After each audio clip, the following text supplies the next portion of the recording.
Everyone thinks of Carmel and Fishers when discussing Indianapolis suburbs, but the true Hoosiers know where the real suburban value is. My name is Max Moore, and I'm joined by my co-host Tyler Lingle, and together we run an Indianapolis real estate team that's helped buy and sell over 400 homes in the last 3 years. Today we're ranking the top 8 best Indianapolis suburbs for 2026. Whether you're a home buyer, an out-of-state investor, or a local Hoosier, you might be surprised by what makes the list and what doesn't.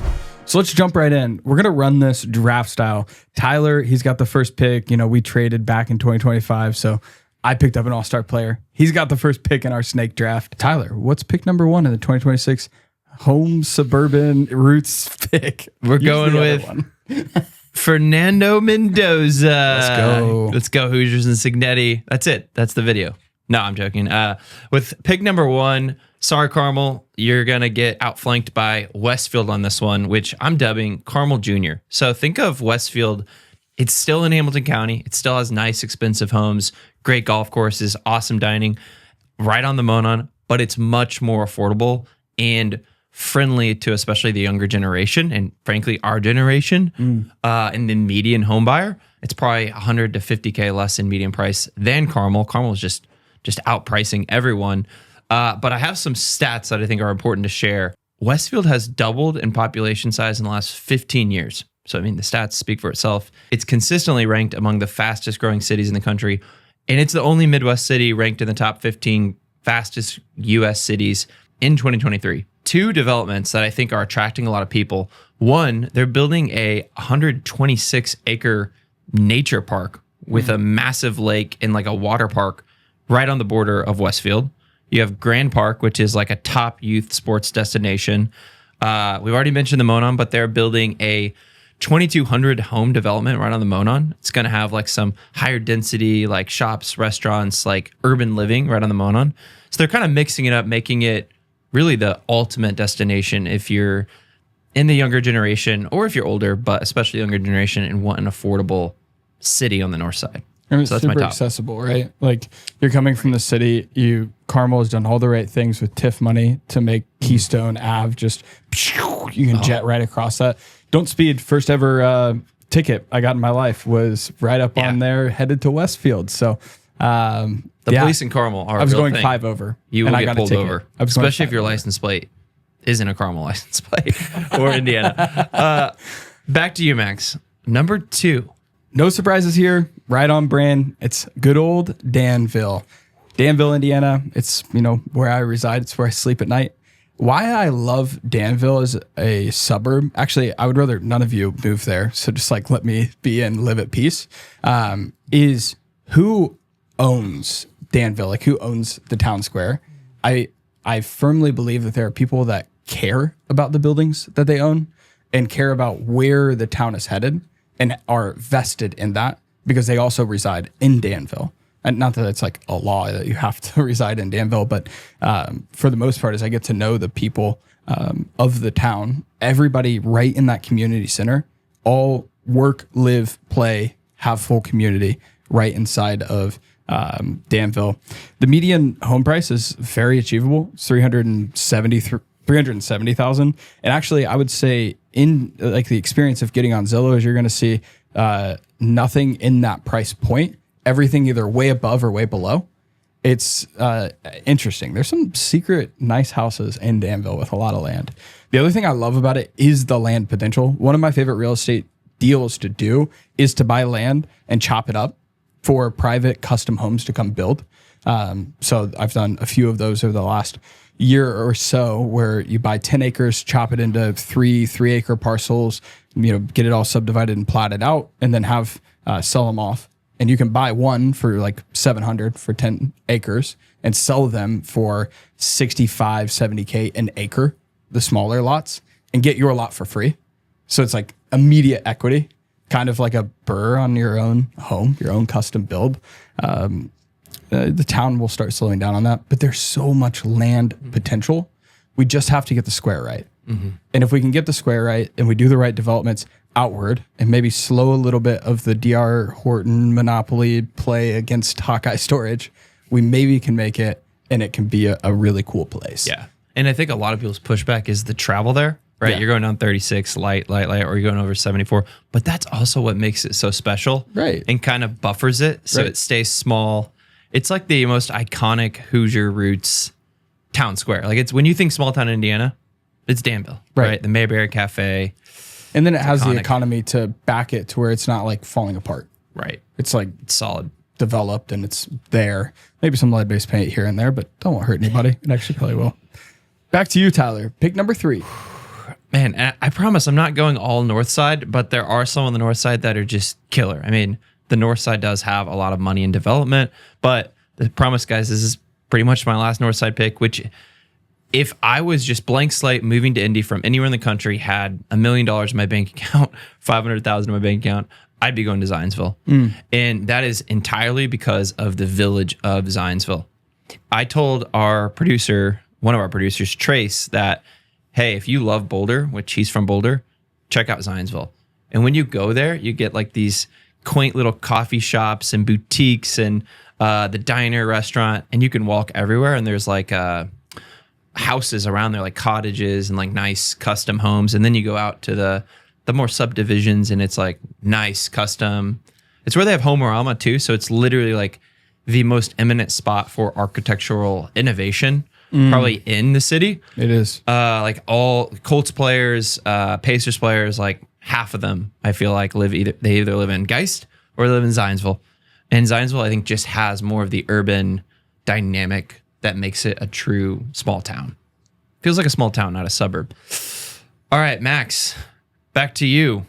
I'm going to go right next door, like literally right next door, and choose Whitestown. I'd love to pop up just the map of Whitestown in 2010 and look at how many roads there were. There was 3,000 people living there and like 5 roads in total.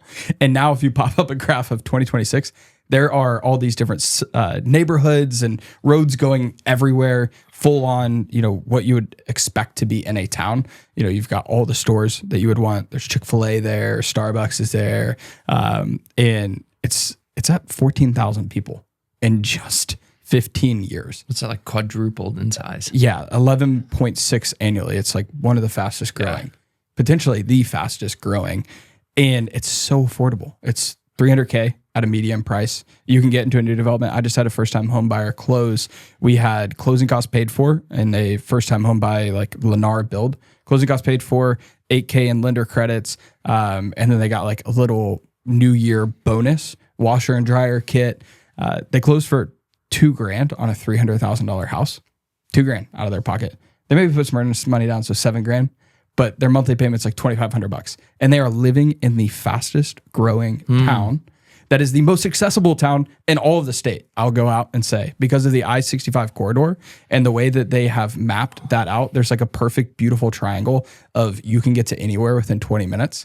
You can I'll challenge you, go anywhere and try to get to Whitestown. I bet you're there in 20 minutes. It's kind of sick. And I'll say the like secret hidden gem is right in between Zionsville and Whitestown. So right between 3 and 4, which is old historic Traders Point. Traders Point Creamery, that would be a great gym to go try out.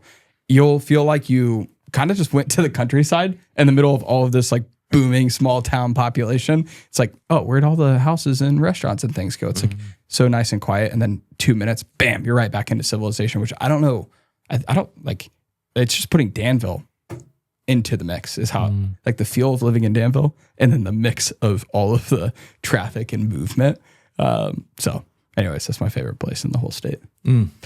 Back to you for number 5. For number 5, I'm going with McCordsville. I find it to be similar to Whitestown, just maybe not as hyper growth. So if you kind of want the more backwater, laid back version to Whitestown, if you took a subdivision from Whitestown and compared it to McCordsville, because I've sold some new builds in McCordsville, they look the same. Price points are the same. The look is the same. The only difference to McCordsville is it's on the other side of Indy, on the east side, just south of Fishers. So I know a lot of people that are like, Fishers is just congested, overpopulated. It had its heyday back in 2010s. It's still a great place. It's just very populated. McCordsville, still located near Geist, so you get the waterfront, a lot of cool restaurants and coffee shops over there, but much more achievable and more like you're kind of living in the country. But that's going to change because the town manager, Tim Gropp, recently stated that he's projecting they're going to go from about 13,000 in population to 40 in the next like 20 years. So like more than double population is what they're planning for. Their infrastructure, they're doing a lot of sewer work, a lot of like road work all along that area. There's a lot of people going from Fishers south. And they're either going to Fortville, right? Or they're going to McCordsville area in Hancock County, which McCordsville is in Hancock County. Yeah, you get priced out of the marketplace, and where do you go? Right, you go to McCordsville. Yep. It's just like cornfields turning into a beautiful small town, beautiful suburb. It's not really a small town, more of a suburb, but you get the picture. All right, number 6. A quick aside, most people overpay for insurance, or worse, they're undercovered and they don't realize it. We partner with jblevins at Core Insurance Solutions. He's a full-service broker here locally in Indianapolis who handles everything from home, auto, boat. He can do it all, and he understands the retail side and investor side of the game. If you want someone who can shop the market for you and tailor correct coverage for your property, connect with Jackson in the description below. Pick 6. I'm going to select Monrovia. I don't know. You guys maybe have never heard of Monrovia before, but let me put you on right now. You guys know what Chatham is? You know where Live Indy Golf was hosted? Well, the same developer that put all of that in Westfield, and honestly, arguably, that might be why Westfield blew up in the way that it did, is taking their talents to Deer Creek Golf Course, and they're doing the same thing in Monrovia. Monrovia, just as accessible. You've got I-70 coming down the track. You've got 39, brings you straight into 20 West Main. Grab a bite to eat in Danville. You're not far away, 15 minutes away. My preferred golf course is Deer Creek currently. Not going to be in the future because I won't be able to afford to play there because it's going to be so flipping nice. Just watch it. I've got no stats besides Monrovia is up next. I love that. I would never have thought of Monrovia, but it's got some rolling hills too. You kind of feel like you're out in the country. Southern Indiana. It's gorgeous down there. Pick number 7. You guys did not expect this one. We were going way out towards the southernmost reaches of the Indy Metro, which is Franklin. Whoa. Franklin has Franklin College. So it's a college town. I mean, that's kind of dope, number 1. You have a town square. So you think Noblesville, Danville, county seat, little square. Their county courthouse is like belongs in some museum. I mean, it's beautiful. Tons of amazing shops, restaurants, eatery. You could walk around and spend a day there, even if you don't want to live there. But living there is very affordable. Think median price, $350, $300. Tons of first-time home buyer, new builds popping up, tons of old ranches that you could live, and extremely accessible. So yes, you're going to look at the map and be like, Tyler, this is really far away. Right next to I-65. So it's literally 30 minutes to downtown. And on the map, you would not be able to tell. So I'm going with Franklin for number 7.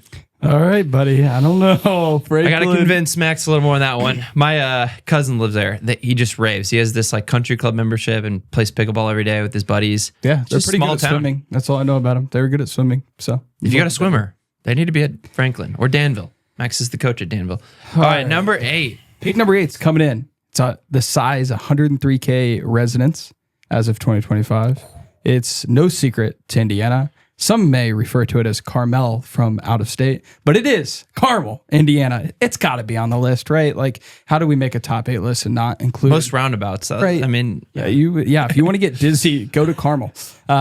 Celebrating the 50 years anniversary of Carmel. The Chris Kendall Mart. I mean, Chris Kendall Mart's pretty sick. It's a little busy now, but it's cute. It's awesome. Do we even have to break it down? I mean, come on. It's Carmel. If you don't know about it, you've got to go to it and go check it out. All right. Honorable mention, because I know I'm going to get some hate. I got a lot of friends that are moving there and live there.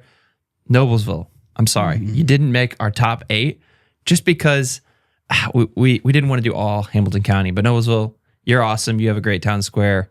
It's a beautiful place to live. So shout out to Noblesville. Noblesville's making the right moves to get people attracted to go there. It's like what Danville will be in 20 years. Yeah, exactly. We just picked Danville because it's earlier on, and we like that. We're investors. Yeah, we're vested there, so got to get the clicks. Well, thanks for watching till the end to see our top 8 list of 2026 and one honorable mention. If you want more content from the Roots guys, come check us out. We've got a full podcast. Make sure to subscribe, leave a comment. What'd we miss?